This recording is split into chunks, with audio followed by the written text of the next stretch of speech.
Double occupancy என்ற டைட்டிலில் ஒரு படம் வந்திருக்கிறது. அதாவது டபுள் ஆக்குபென்சி என்றால் இரட்டை ஆக்கிரமிப்பு என்று பொருள். குஷ்புவின் மகள் அனந்திதா தயாரித்திருக்கும் இப்படத்தை அஸ்வின் கந்தசாமி இயக்கியிருக்கிறார். விவகாரமான கதைதான் இது. சுவாரஸ்யமான காட்சிகளை கோர்த்து திரைக்கதையை இன்ட்ரெஸ்டிங்காக அமைத்துள்ளார். இது ஒரு ஃபேண்டசியான படம் என்பதை படத்தின் ஒளிப்பதிவும் ஆக்ஷனும் எடிட்டிங்கும் கூட நிரூபிக்கிறது. படத்தின் கதை என்னென்னு பார்த்தீங்கன்னா, கல்யாணமாகி பல வருடங்களாக குழந்தை இல்லாமல் தவித்து கொண்டிருக்கிறார்கள் போஸ் வெங்கட் வினோதினி தம்பதி. கடவுள் நம்பிக்கை இல்லாதவர் போஸ் வெங்கட். ஆனால் அவர் குழந்தை வரம் வேண்டி கடவுளை கைகூப்பி வேண்டுகிறார்.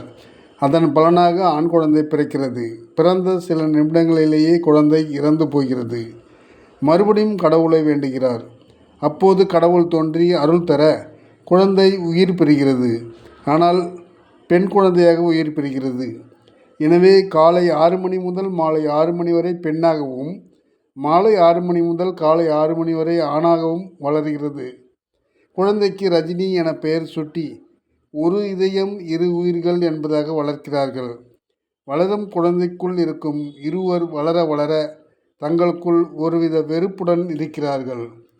ரஜினிக்கு இளம் வயதான போது அவரது தாய் தந்தை இருவருமே ஒரு விபத்தில் இறந்து போகின்றனர். அதன் பிறகு சென்னைக்கு வருகிறான் ரஜினி.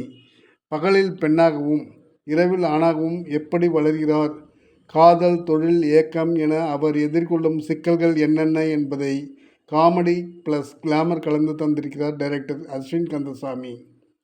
படத்தின் ஹீரோ ரஜினியாக ஆணாக இருக்கும்போது சந்தோஷும், பெண்ணாக இருக்கும்போதும் ரேஷ்மா வெங்கடேஷும் நடித்திருக்கிறார்கள். கேரக்டர் ஒன்றுதான். 2 உருவங்களில் ஆணாகவும் பெண்ணாகவும் மாறுபட்ட நடிப்பு.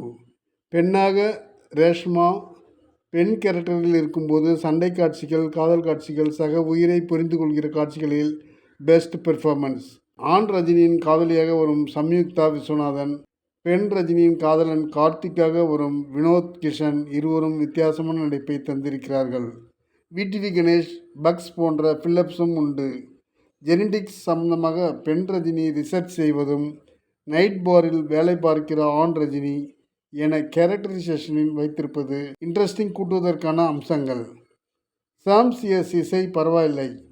இது போன்ற ஃபேண்டசி கதைகளில் லாஜிக் மீறல்கள் ஏற்படுவது சகஜம்தான். அதற்காக இந்த அளவிற்கா?